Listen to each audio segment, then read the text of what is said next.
Bonjour le dos. The posture is bad, the movement is not good. He crash your body, not good, very bad. Hashtag Franck Bay. Bonjour, regarde ton dos sur la vidéo, comment il est courbé vers l'arrière. La ceinture tient ton dos, mais à ta place, je me méfierais. Car c'est pas du tout une bonne position, mais je dis ça, je dis rien. Il faut savoir critiquer pour dire la vérité, pour éviter de risquer des blessures ou des déformations du corps. Sur cette vidéo, c'est un très mauvais exemple. Le corps est trop penché vers l'arrière, il nique ses disques, il aura des problèmes de dos. L'abdomen et les jambes ne sont pas stables, il n'utilise pas toute la force du corps, qui est le leitmotiv, la maîtrise du functional training.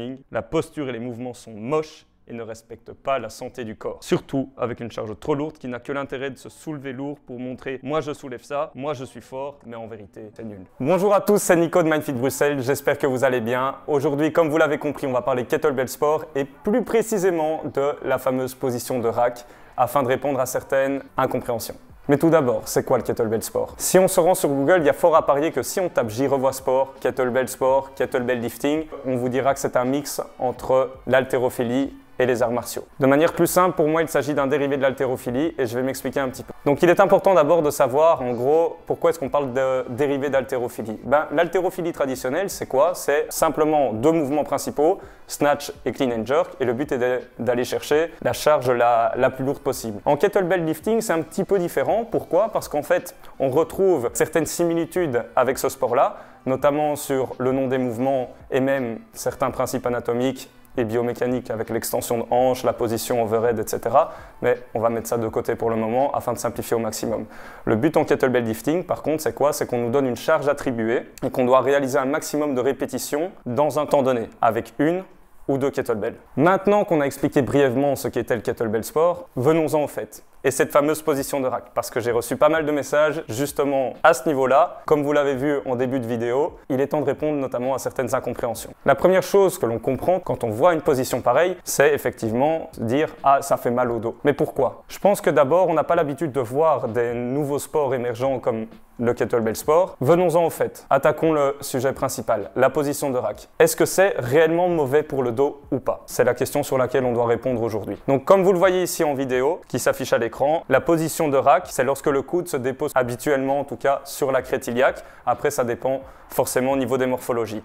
Ce qui est important de comprendre, c'est que dans cette discipline en kettlebell sport, c'est que ça va permettre à l'athlète de se reposer, mais en plus de ça, de ne pas déposer les kettlebells au sol. Pourquoi? Pour la simple et bonne raison que dans la majorité des cas, et en fonction des règles des différentes fédérations, si on dépose la kettlebell au sol, soit l'épreuve s'arrête, soit on est disqualifié. Dans de multiples situations sportives, vouloir garder absolument le dos droit, c'est non seulement une erreur technique, mais aussi un contresens du point de vue de la physique. Je vous affiche ici sur l'écran ce qu'on appelle un polygone de sustentation. Et si on regarde un petit peu les définitions de manière très simplifiée sur Google, c'est une surface sur laquelle la projection orthogonale, en gros application linéaire, du centre de gravité d'un solide sur le sol ou sur un support doit se trouver pour garantir l'équilibre. Chez la personne âgée, cette surface de sustentation diffère en raison de l'affaissement de la colonne vertébrale. Ce qui est important à savoir aussi, c'est que lorsqu'on prend une charge plus lourde, la position de rack en kettlebell sport va permettre non seulement de supprimer les contraintes au niveau du dos en supprimant le porte-à-faux, mais ça va également permettre un meilleur transfert de force, notamment sur la phase de jerk. Je vous mets ici une petite vidéo de ma compétition de mars 2020. Vous montrant en fait notamment ce qu'on appelle un mouvement de long cycle avec la phase de jerk, c'est-à-dire lancer la kettlebell au-dessus de la tête juste après la position de rack.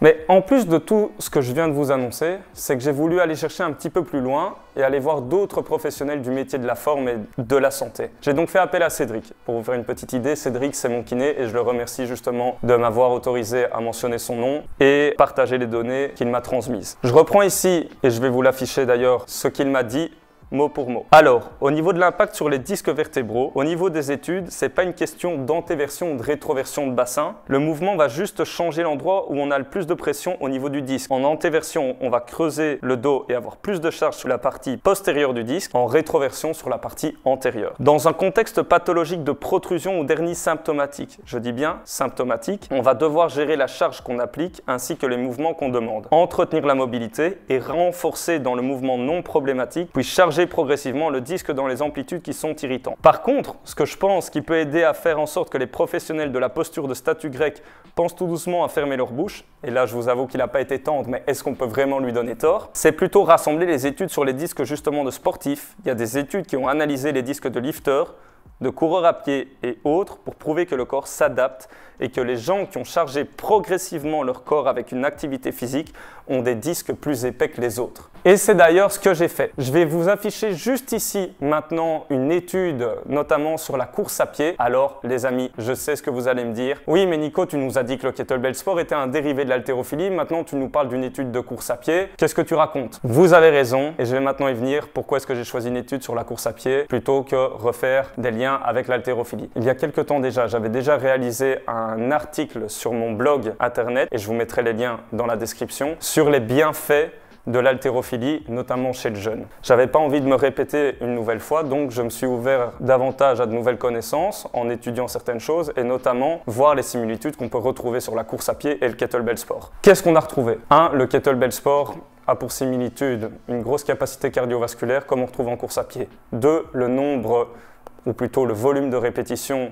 que les deux disciplines engendrent. 3. Elles souffrent toutes les deux d'une incompréhension et d'un jugement qui n'est pas des plus fiables concernant les fameux maux de dos. Il faut savoir qu'en 2017, des chercheurs australiens ont réalisé une IRM sur la colonne lombaire avec 3 catégories de personnes âgées plus ou moins de 30 ans. Il y avait des non-coureurs, des coureurs qu'on va qualifier d'intermédiaires qui couraient entre 20 et 40 km par semaine et des coureurs qui couraient 50 km et plus par semaine. Les liens sont évidemment dans la description et je vous affiche là maintenant très rapidement une partie de cette étude.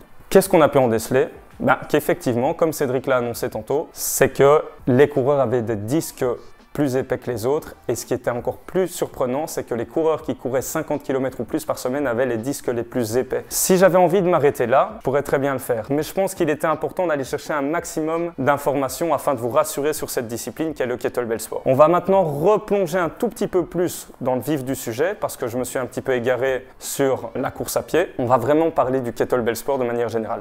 Donc on a parlé de position de rack, de polygone de sustentation. On a également eu l'avis d'un kinésithérapeute, Cédric, et on a confirmé ses dires via l'étude sur la course à pied. Mais j'ai voulu creuser un tout petit peu plus loin et j'ai contacté Stéphane Dogman. Stéphane Dogman, qui est-ce? C'est du lourd, tout simplement. Multiple champion du monde, coach de l'équipe de France de kettlebell lifting et en plus de ça, président de la Fédération mondiale IKMF. Il m'a renvoyé directement via un lien que je mettrai dans la description. Et ce lien, en fait, donne l'avis d'un médecin. Et qu'est-ce qu'on retrouve sur son site? 2 certificats du docteur Vincent Noiry, ostéopathe et médecin du sport. Et que disent ces certificats? C'est que non seulement le kettlebell sport n'est pas mauvais pour le dos, mais qu'en plus de ça, il procurait certains bénéfices pour celui-ci. En gros, que peut-on en conclure? Que s'il y a pathologie, c'est qu'on a fait trop vite, après avoir fait trop peu, pendant trop longtemps. La progression, c'est la clé. Retenez juste une chose, c'est que le mouvement optimal possède une variable.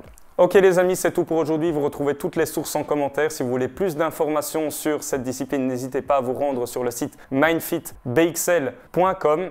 Abonnez-vous à la chaîne, un soutien ça fait toujours plaisir. N'hésitez pas à aimer cette vidéo, me dire en commentaire si vous avez apprécié cette vidéo et si vous aimeriez qu'on traite d'autres sujets de ce genre du monde de la musculation.